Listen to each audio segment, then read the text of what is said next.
Bonjour, nous allons voir dans cette vidéo la notion de diagonalisation.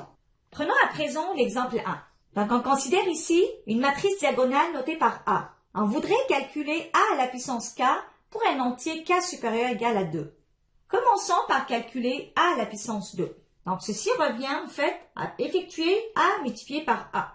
On obtient cette matrice. On remarque que les éléments diagonaux sont élevés à la puissance 2. Continuons avec le calcul de A à la puissance 3. Donc ici, on a A multiplié par A carré étant déjà effectué à l'étape précédente. Donc, voici ce qu'on obtient. Pareil, on remarque que les éléments diagonaux sont élevés à la puissance 3. Généralisons ceci en calculant A à la puissance K. Donc, on remarque que la puissance K de la matrice diagonale se calcule en élevant simplement chaque coefficient diagonal à la même puissance K. Donc, on peut tirer comme conclusion que c'est facile de calculer les puissances d'une matrice diagonale. Allons encore plus loin. Considérons maintenant l'exemple 2. Ici, on a une matrice 2 par 2. On voudrait trouver A à la puissance K en admettant que A étant égal à PDP-1, où P est une matrice inversible et D une matrice diagonale. De la même façon que tout à l'heure, donc on va calculer dans un premier temps A à la puissance 2. Donc, on aura PDP-1 multiplié par PDP-1. En utilisant l'associativité de la multiplication, on obtient l'expression suivante. Maintenant, on sait que P-1P étant égal à l'identité. Donc, on obtient ainsi PD, D, P-1.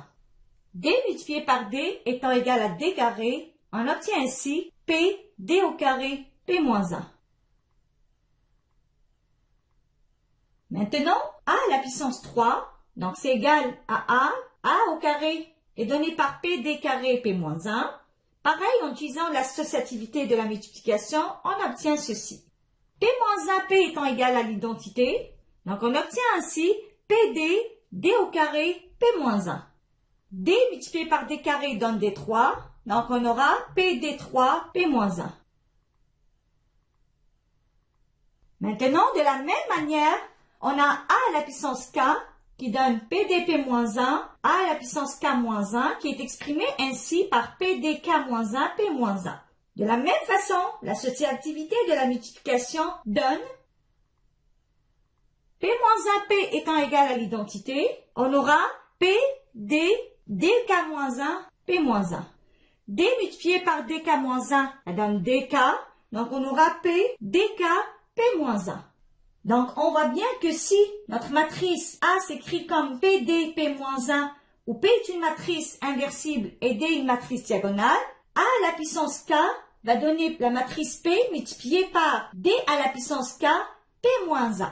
À l'exemple 1, on a vu que la puissance d'une matrice diagonale est facile à effectuer. Donc, ceci rend facile aussi le calcul d'une puissance d'une matrice A donnée par PD, P-1. En fait, ce type de matrice est appelé matrice diagonalisable. Considérons maintenant la définition suivante. Soit A est une matrice n fois n. A est diagonalisable si elle est semblable à une matrice diagonale. Autrement dit, A est diagonalisable s'il existe une matrice P inversible telle que A étant égal à PDP-1 où D est une matrice diagonale. Prenons maintenant un troisième exemple où on a trois matrices données par A, P et D. On voudrait vérifier que A est une matrice diagonalisable. C'est-à-dire qu'on aura à montrer que A étant égal à PDP-1, ce qui revient aussi à montrer que AP étant égal à PD. Donc AP étant égal à 1, 0, 1, 0, 1, moins 1, 0, moins 1, moins 1. Au deuxième calcul, PD, on aura 1, 0, 1, 0, 1, moins 1, 0, moins 1, moins 1. On voit bien que le produit AP étant égal au produit PD. Donc A est une matrice diagonalisable. En résumé, nous avons vu aujourd'hui la notion de diagonalisation d'une matrice carrée. En fait, la diagonalisation est un procédé qui permet de simplifier la description de certaines matrices carrées, comme la puissance dans ce cas-là.